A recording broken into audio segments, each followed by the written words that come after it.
So as we have an initial idea of the French Revolution, the French Revolution brought the government of National Assembly coming into existence.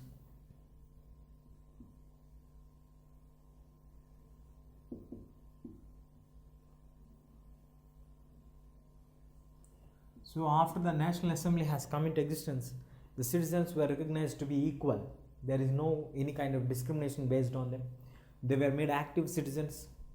So after this has been done, initially for a period of 1 year, in 1790s, the Jacobins clubs were being established all around the France, and secretly a revolution came which took over the ruling in 1791 by the Jacobin group's leader Robespierre. So after Robespierre has taken away the rule, he tried his level best to bring the discriminations to completely an end. He regulated the market prices, he reduced the prices, and he maintained strictly order that any kind of wheat other than the good quality should not be sold in the market, and that too not in a very high extent. It should be at the reach of a common man. So these all steps made him very clear, and most of the people started to like his administration in the initial days. But later he started to eliminate the people, those who are not supporting to his ideas and the ideologies. So this, he started to have a machine called guillotine, in which we have a machine structure which is designed to behead the person. So later in 1793, he himself was being beheaded because of the extremism which he has expressed in making his rules and regulations and making the people to follow all these things, initiated to a larger scale of dissatisfaction among the people. So once his turn has been off, we are in a situation where the term has come to a directory rule. In the directory rule, where instead of one person having the entire control, the four different groups, the Napoleons, the Bonaparte groups, and the people, those who are revolutionary groups, those who are constitutional groups, these all people came to force and they formed the government, where instead of in one person hand, we have a directory government rule. So in this directory government rule, where initially we have representatives from all the parties taking over and running it into existence. But as the time passed on, the mission of French Revolution, when initially people decided that we will wage wars, we will make it to grow an extent and bring the nations in Europe rather than kingdoms in Europe. So in 1790, when Napoleon was made the brigadier general of the army, and he waged wars against Italy, Switzerland, Belgium, Holland, all these countries, they were very much happy and they welcomed the armies with a greater excitement. They were considered as the harbingers of freedom, or harbingers of the human relationship, harbingers of the nationalism. The people, those who initiate the process, those who start the process, those who are very much associated with this one. So this made the people to welcome the armies of French initially. The Napoleon in 1799 has taken over the dictatorship rule, like the constitutional monarchy.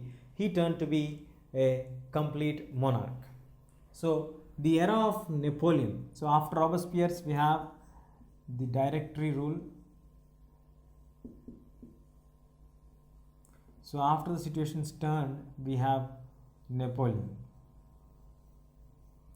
Napoleon, absolutely, after he became the emperor, he has shed aside the democratic structure of France. This is a fact. We need to agree here. But though he had brought the rule of democracy into end, but he initiated the process of having a proper structure, and he brought certain rules and regulations known as Civil Code in the year 1804. This is also famous as Napoleonic Code.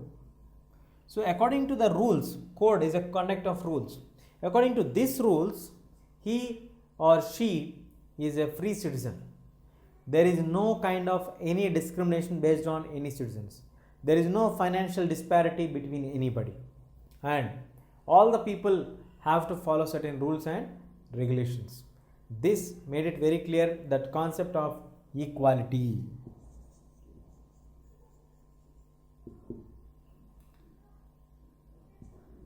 So not only this, he had simplified the administrative structure. He had freed the peasants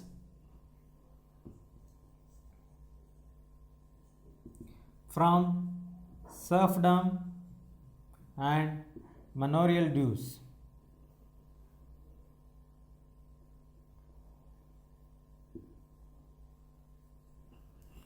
He simplified the administration.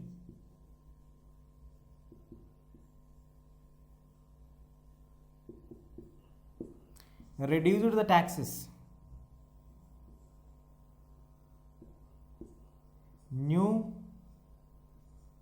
tax system. So, when the peasants were freed from their regular bondageness of working under some royal family or the relatives of the royal group or the manor lords, and they were forced like a beggar to work without much of the payments paid, this was been completely waived out. And the next major thing what he has done, he has waived out all the dues of all the people those are working under them. There is no person to check you or tell you like you are having a due with a particular monarch. These all changes have initiated to a greater success to the Napoleon initially. And he also brought a systematized administrative structure. He simplified everything. Initially, we used to have 39 states, and the tax collection system unit is called as Jolovarin, where you need to pay at 11 places different taxes, minimum 5% of the customs duty if you want to cross all these regions and go to the other side. But Napoleon changed all these things. Napoleon changed the entire taxation pattern. He reduced the taxes from 60% to 10 to 15%. He brought a new initiative. The businessmen, the small and the large business people were able to happily experience the new patterns of the system, and he made everybody equal. The opportunities are provided equally. There is no certain kind of discriminations based on any grounds. So this initial process and abolition of the serfdom, abolition of any kind of discriminations, and abolition of any kind of dues, and he also abolished the feudal system.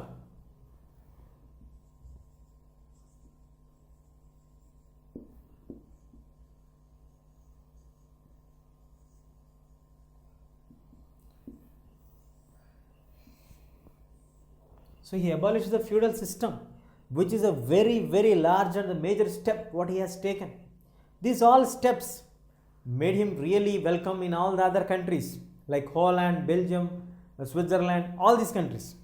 But because of his steps of stepping in and changing the administration, which was already welcomed by all the people, but the taxation system which made the French people to do more and more wars in order to get more and more land under their control, so that the taxation would be added for them and they would have certain amount of money under the court, the royal court. So in order to maintain the economic balance, we need to wage wars, and these wars are at the cost of others' interest. So when initially Napoleon was considered as a crusader for them, who will provide every opportunity for them to develop. So in Brussels, in Milan, various other places, his army was welcomed with great enthusiasm, with great expectations. People were very happy with the system, the patterns are going on. The administrative reforms are really very good, very successful. But it is not going in hand with the political freedoms.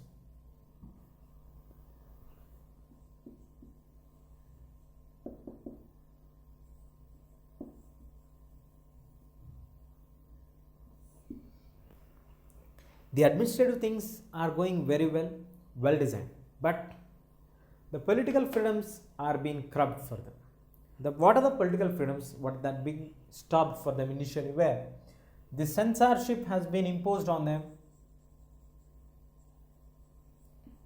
There is no right to talk against any of the rulers or the dictators. Obviously, censorship has been imposed. Later on, we can understand this like taxation increased and forced conscription into French army. So, the censorship anyway, it was been a block on the freedom of the people, but when it comes to taxation increased. So initially you mentioned like the taxation of different 60%, 11 taxes have been reduced and brought it to one tax. Yes, this taxation has been brought in France, where initially we used to have 11 different types of taxes that has to be paid from when we pass from capital to the other regions. They were all cancelled, single taxation was brought, single currency has been issued. But as when it comes to the other states, when they were occupying the other states, there they used to collect more taxes. There are more censorship on the activities of the people. Everything is being checked properly. And third point is the very important point which changed the mindset of the people. Forcefully they used to conscriptate them or make them to join in the French army. So why they need to join the other country people into the French army? Why? Because here he want a large army in order to redraw the map of France, redraw the control of the French region. Napoleon want to have control on the other regions of Europe. So this idea of Napoleon itself brought a trouble for the people who are in Belgium, who are in the other countries of Brussels, Italy, Milan, all the other regions, where initially they felt that he would come here and bring nationalism spirit to us and give freedom for us. But he is coming here, occupying our land, squeezing our wealth and forcing us to join into the French army to fight the other countries. This has been subsiding the administrative achievements what Napoleon has achieved and which people have appreciated initially, but these administrative changes were not going in surpass with the political freedom, where they are going in opposite directions, which raised the anger of the people, and this brought dissatisfaction towards the French armies in the people of Austria, Holland, Belgium, Switzerland, all the other countries. So how did the nationalism or making of nationalism emerge in Europe, leaving apart the French Revolution concept? Now we will try to understand how was the actual working of French Revolution's impact on the other nations fell on. If you like this video, please give a thumbs up. Please subscribe to our channel to get more videos on CBSE syllabus.